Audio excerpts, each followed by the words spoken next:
എന്തിനാണ് ഉക്രൈൻ നഗരങ്ങളിൽ മത്സ്യബന്ധന വലകൾ സ്ഥാപിക്കുന്നത്? ഇതിന് ഉക്രൈൻ റഷ്യ യുദ്ധവുമായി എന്തെങ്കിലും ബന്ധമുണ്ടോ? ഉക്രൈൻ്റെ പല ഭാഗങ്ങളിലും നഗരങ്ങളിലും റോഡുകളിലും ചെക്ക് പോസ്റ്റുകളിലും പീരങ്കി സ്ഥാനങ്ങളിലും ഇപ്പോൾ മത്സ്യബന്ധന വലകൾ വിരിച്ചിട്ടുണ്ട്. ഇവയിൽ ചിലത് യൂറോപ്യൻ മത്സ്യത്തൊഴിലാളികൾ അയച്ചതാണ്. അവരുടെ ലക്ഷ്യം മത്സ്യബന്ധനമല്ല, മറിച്ച് റഷ്യ രാജ്യത്തിന് നേരെ വർഷിക്കുന്ന ഡ്രോണുകളെ കൊടുക്കുക എന്നതാണ്. ചിലപ്പോൾ ഏറ്റവും സങ്കീർണമായ പ്രശ്നങ്ങൾക്ക് ഏറ്റവും ലളിതമായ ഉത്തരങ്ങളുമുണ്ടാകും. റഷ്യക്കെതിരായ യുദ്ധത്തിൽ ഉക്രൈൻ ഈ മന്ത്രം സ്വീകരിക്കുന്നതായി തോന്നുന്നു.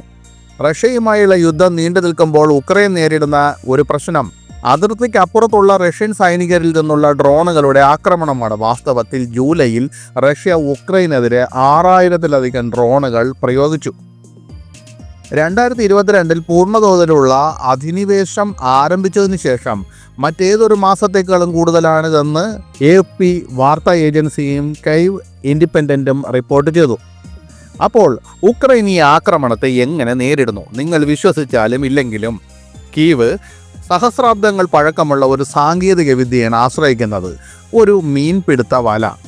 അത് എങ്ങനെയെന്ന് ഈ വീഡിയോയിൽ വിശദീകരിക്കുന്നു. 2022 ഈ യുദ്ധം ആരംഭിച്ചതു മുതൽ ഇരു വിഭാഗത്തിൻ്റെയും പ്രധാന ആയുധം ഡ്രോണുകളാണ്. വ്ളാഡിമിർ പുടിൻ്റെ നേതൃത്വത്തിലുള്ള സൈന്യം ഫസ്റ്റ് പേഴ്സൺ വ്യൂ ഡ്രോണുകളുടെ ഉപയോഗം അവലംബിച്ചു. അവ സ്ഫോടക വസ്തുക്കൾ കൊണ്ട് നിറഞ്ഞതും പൈലറ്റുമാർ റിമോട്ടായി നിയന്ത്രിക്കുന്നതും സൈനികർക്കെതിരെയും സൈനിക വാഹനങ്ങൾക്കെതിരെയും ഉപകരണങ്ങൾക്കെതിരെയും മാരകമായ കൃത്യതയോടെ ഉപയോഗിക്കാൻ സാധിക്കുന്നതുമാണ്. കാമികാസെ ഡ്രോണുകളുടെ കൂട്ടത്തിൻ്റെ ശ്രദ്ധയിൽപ്പെടാതെ ഒന്നിനും ചലിക്കാൻ കഴിയാത്ത ഒരു വലിയ കിൽ സോൺ സൃഷ്ടിക്കാൻ റഷ്യ അവ ഉപയോഗിക്കുന്നു.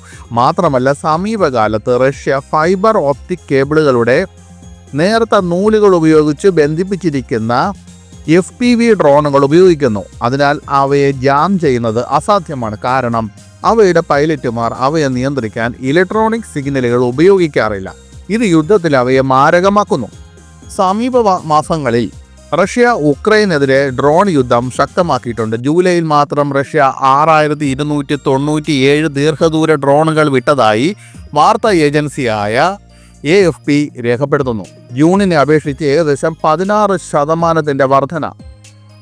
ജൂലൈയിൽ റഷ്യ 6129 ഷാഹെദ് ട്രൈബ് ഡ്രോണുകൾ വിക്ഷേപിച്ചതായി കീവ് ഇൻഡിപെൻഡന്റ് റിപ്പോർട്ട് ചെയ്തു. കഴിഞ്ഞ വർഷം ഇതേ മാസത്തേക്കാൾ 14 മടങ്ങ് കൂടുതലാണ്. കഴിഞ്ഞ വർഷം ഇതേ മാസത്തിൽ റഷ്യ വെറും 423 ഡ്രോണുകളാണ് വിക്ഷേപിച്ചത്.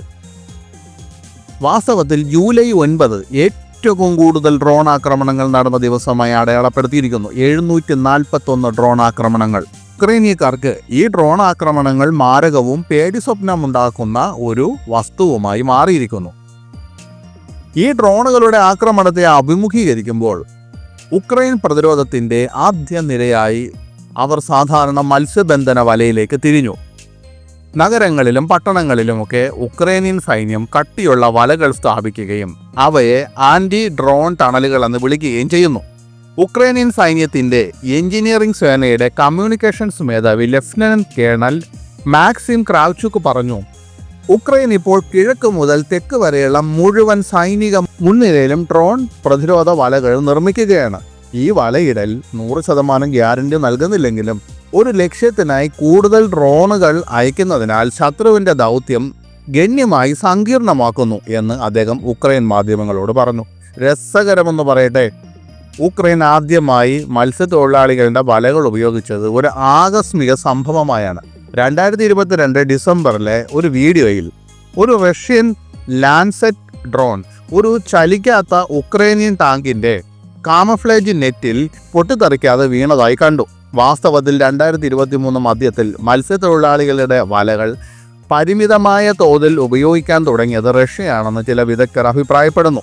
ആ സമയത്ത് സൈനികരെയും വാഹനങ്ങളെയും ആക്രമിക്കാൻ ഉക്രൈൻ വിന്യസിച്ച ചെറിയ ആക്രമണ ക്വാഡ്കോപ്റ്ററുകളെ നേരിടാൻ റഷ്യൻ സൈന്യം ഈ വലകൾ ഉപയോഗിച്ചിരുന്നു. പിന്നീട് ഡ്രോൺ ആക്രമണങ്ങളിൽ മോസ്കോ മുന്നേറിയപ്പോൾ ഉക്രൈനിയൻ സൈന്യം റഷ്യയുടെ ആ തന്ത്രം സ്വീകരിച്ചു. ഇപ്പോൾ ഉക്രൈൻ തങ്ങളുടെ ഭൂമിയുടെ ഒരു ഭാഗം ഈ മത്സ്യബന്ധന വലകൾ കൊണ്ട് മൂടാൻ ശ്രമിക്കുകയാണ്. സൈനികർ നെറ്റ് ഇടനാഴികൾ എന്നാണ് വിളിക്കുന്നത്. ഇത് വാഹനങ്ങൾക്കൊക്കെ സുരക്ഷിതമായ ഒരു പാത വാഗ്ദാനം ചെയ്യുന്നു. ന്യൂയോർക്ക് ടൈംസ് റിപ്പോർട്ട് ചെയ്യുന്നത് ഈ പദ്ധതി ഉക്രൈൻ്റെ ഫ്രണ്ട് ലൈൻ ലാൻഡ്സ്കേപ്പിനെ തന്നെ പുനർനിർമ്മിച്ചു എന്നാണ്. കാരണം ഒരു കാലത്ത് കിടങ്ങുകളും മുള്ളുവേലികളും കൊണ്ട് നിരത്തിയിരുന്ന റോഡുകൾ ഇപ്പോൾ തൂണുകളിൽ കെട്ടിയിരിക്കുന്ന കേബിളുകളിൽ ഘടിപ്പിച്ച വലകൾ കൊണ്ട് നിറഞ്ഞിരിക്കുന്നു, പൊതിഞ്ഞിരിക്കുന്നു.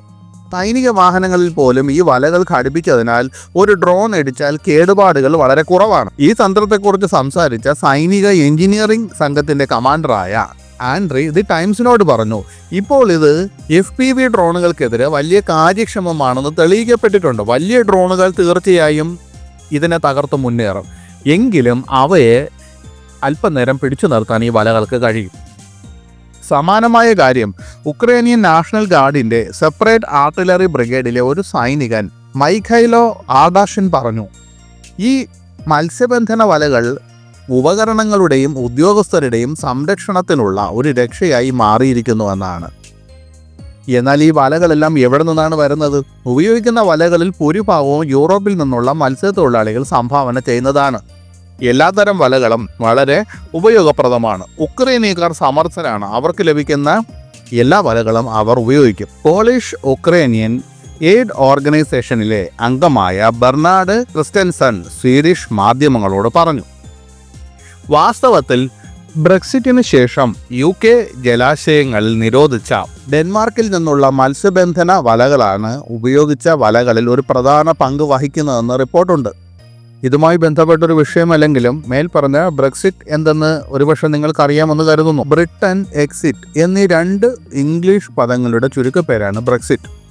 അതായത് യൂറോപ്യൻ യൂണിയനിൽ നിന്ന് യുണൈറ്റഡ് കിങ്ഡം പിൻവാങ്ങിയതിൻ്റെ ആ പ്രക്രിയയാണ് ഈ പദം കൊണ്ട് സൂചിപ്പിക്കുന്നത്. അത് യൂറോപ്യൻ യൂണിയനിൻ്റെ ആർട്ടിക്കിൾ 50 പ്രകാരം ഏതൊരു രാജ്യത്തിനും പിൻവലിയാനുള്ള സ്വാതന്ത്ര്യം നൽകുന്നു. ബ്രെക്സിറ്റിന് ശേഷം UK ജലാശയങ്ങളിൽ നിരോധിച്ച ഡെൻമാർക്കിൽ നിന്നുള്ള മത്സ്യബന്ധന വലകളാണ് ഉപയോഗിച്ച വലകളിൽ ഒരു പ്രധാന പങ്ക് വഹിക്കുന്നതെന്ന് റിപ്പോർട്ടുണ്ട്.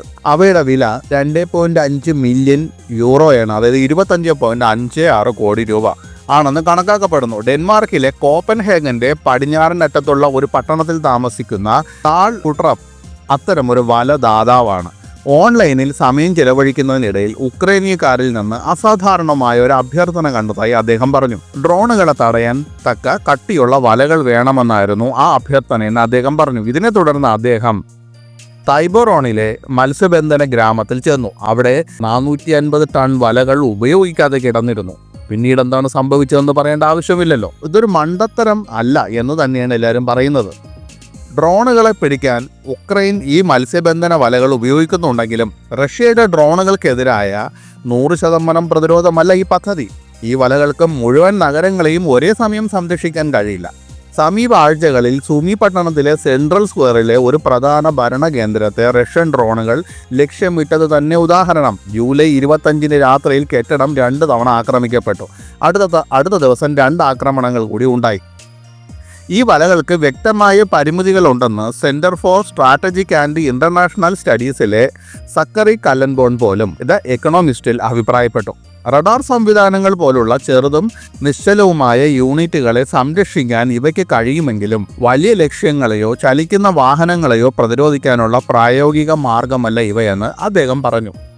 എന്നിരുന്നാലും അതിവേഗം വ്യാപിക്കുന്ന ഒരു ഭീഷണിക്കെതിരെ ലളിതമായ ഒരു പ്രതിരോധം നൽകാൻ ഈ വലകൾക്ക് കഴിയുമെന്ന് അദ്ദേഹം അഭിപ്രായപ്പെട്ടു. അവ വിഡിത്തമല്ലായിരിക്കാം, പക്ഷേ അവ ഒന്നുമില്ലാത്തതിനേക്കാൾ മികച്ചതാണ്.